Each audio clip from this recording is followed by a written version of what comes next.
Ang mabuting balita ng Panginoon, ayon sa sulat sa mga taga-Roma,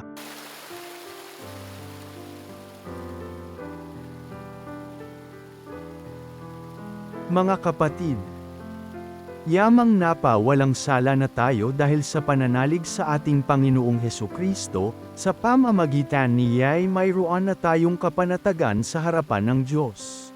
Sa pamamagitan nga niya'y tinatamasa natin ang kagandahang loob ng Diyos, at lubos tayong nag-agalak sa ating pag-asa na makakasama sa kanyang kaluwalhatian.